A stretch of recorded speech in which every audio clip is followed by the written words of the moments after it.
Hey friends, it's Becca with Beautiful Miss Plans. Today I'm here to show you my travel journal that I put together. So I had bought, the Coco Daisy had an extra kit that you could get, and it was travel themed. And I got all of it. So I got the kit itself, I got the TN planner, and I got the sticker stuff. I don't have the entire kit to show you. I've already taken it apart. I've already used it. But this is a TN. It's gorgeous. I hooked this on here because I wasn't sure what else to do with it. I don't know that I'll keep it on there indefinitely, but it's on there for now. And this was all part of it. So in the kit itself, or in the box itself, came this booklet that I'm kind of flip through it as I talk. That I liked it, but I felt like it was not as freeform. Like I didn't really want to do a packing list or itinerary, places to visit. Like it wasn't exactly what I was looking for. It was more trip planning, and there was memory stuff in here, but just not exactly what I was looking for. So I got out I don't even know what this is. It's from the Travelers Company, a traveler's notebook from the Travelers Company. Actually, let me pull this out of here because it might be a little easier to flip through it. That's just a blank. It is grid notebook. And because I thought I could put multiple trips in here and it'll work really great. So this is what I'm using.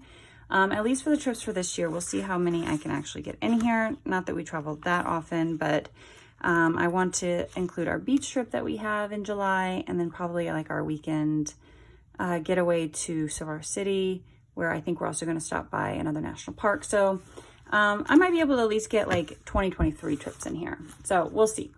But for now, I have this current trip in here. So I haven't decided what to do about the cover. I was thinking about covering it with some of the paper that came. I also contemplated so I picked up stickers at our locations, using the stickers, but they're bigger, so they would fill it up, but I'm holding off because I'm not 100% sure. So that's what these are. I don't know, because I could do front and back. And this was a pocket this might have been from like the regular like June kit. So anyways, I stamped out, I don't remember where I got the stamp set from, I'm going to be honest, but I used it to stamp out like what day we were on. But this was just a stamp that I had. Here was a sticker from the kit. And then I went ahead and put a tab on here because I thought it might be nice to like use those to mark each individual trip. So here is day one. I kept it really simple. I got this patch when we were there, and I just printed out some pictures and did a little journaling. I stamped with that stamp set. I don't know where it came from. This was a Coco Daisy, like the date stamp, and then just some, Coco Daisy bits and pieces. But this was our trip. Our first stop was at the Oz Museum, which is about 2 hours from where we live. And it was fun. It was cute. The kids had a good time. We watched The Wizard of Oz, the Friday before we left, so that they would recognize these characters and all that. And, they really enjoyed themselves, I think. It was a fun stop because after here, we drove for like almost 8 hours, and it was a very long day, but it was kind of nice to have a stop in between. So this was day one. And then day two, we went to a place called the Dinosaur Resource Center.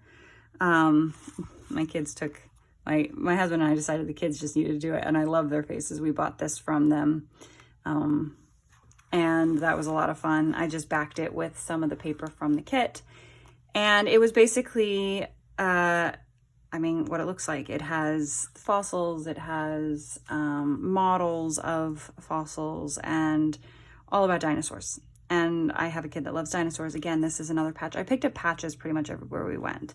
And I just tipped this in because it was too big, and I didn't want to cut it to put it this way. And I had lots of other pictures to include. But this was a fun stop.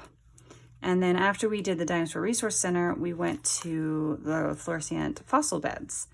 And this was really cool. This was their first national park. It was a national monument, but it's part of the National Park Service. And the kids really enjoyed this a lot. They got to do their Junior Ranger program, which they have their own Junior Ranger badges. So that's not included in here, but they're working on their Junior Ranger books here which are really fun, and they loved getting their badges. So that was day 2, and then we drove down to Alamosa where we stayed. I didn't do any journaling on this page, obviously, where we stayed for the night before we went to the Great Sand Dunes on day 3. Like I said, I kept my pages like super simple, like a sticker here and there, and just like the dates, a little bit of journaling. They got to do the Junior Ranger program again at the Great Sand Dunes. They loved it. And actually, none of them had expected what we saw at the Great Sand Dunes. Like, I think they were thinking more like beach sand, like, great mom, this is whatever. They didn't realize how big they were. Even my husband, who is not a huge fan of traveling, was like, let's climb another dune. Like, I think he really, really enjoyed it a lot. I think he enjoyed it more than he expected to, which to me is very funny. But so we climbed like 2 dunes. I did the Junior Ranger. We hiked down a trail to get to the dunes. So we didn't just like drive and, park and we're right there. We did an extra mile hike to get there. Walked across water, because you have to walk across water to get to the dunes, which was ankle deep, and the weather was like 50s. So it was a little chilly because we had our sandals on, but it was definitely a fun day. The kids loved it. And then after this day, we did drive another 7 hours to get back into Kansas. And the next morning we went to Cosmosphere. This patch was huge. I didn't realize how big it was, especially compared to like the size of my notebook, but that's okay. They really enjoyed the Cosmosphere a lot. My youngest got bored. There's a lot of reading and a lot, like, it didn't mean as much to her, but the rest of us really enjoyed the museum.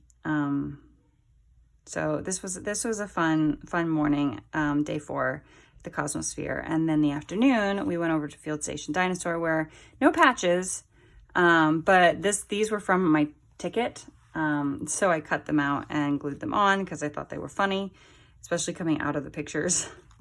And then part of Field Station Dinosaur is there's like a mini golf. So we did mini golf, which, spoiler alert, mini golfing with a 4-year-old, terrible idea.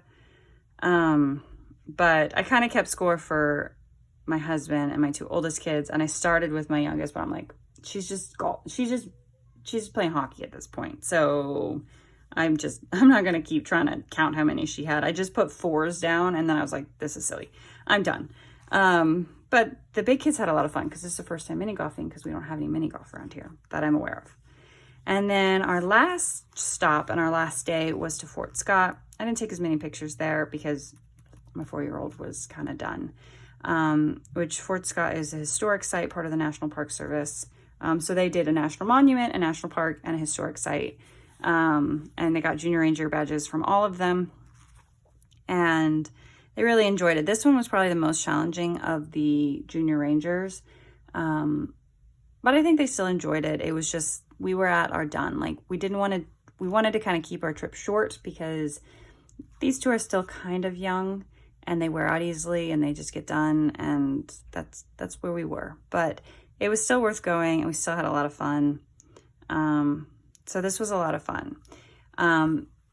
So what I'll do is, make this the title page for our beach trip, and then, put our trip in here. So like I said, I'm still deciding what to do with my stickers. And the only other issue I had with using this size was that I collect maps and postcards and stuff like that did not fit. Like, this is the same size. So it just doesn't fit in here. So right now I just have them in, like, just sitting in the back. So I may just kind of put them away for safekeeping and not keep them with this at all. I don't know. But I really enjoyed just putting it together. It's super simple, but it's like a good representation of our trip, and it's kind of fun to look and actually see the pictures and not just have them on my phone. So I'm looking forward to doing the beach trip one too. I haven't decided if I'm going to use like the same travel kit or if I'm going to use some more summery, beachy, like stickers and deco and whatever to do the beach. I don't know. We'll decide when we get there. But yeah, I just wanted to give you a peek at my travel journal and show you that there are some beautiful, very elaborate ones out there that it doesn't have to be. It can be super simple. And yeah, and it's still fun to look at, I think. Maybe I'm wrong. Maybe you disagree, and that's fine. But I enjoy it. And so I guess that's what's important when it belongs to me. So I'm going to stop rambling. Thanks for watching. I hope you guys enjoyed this video, and I'll see you guys in the next one. Bye.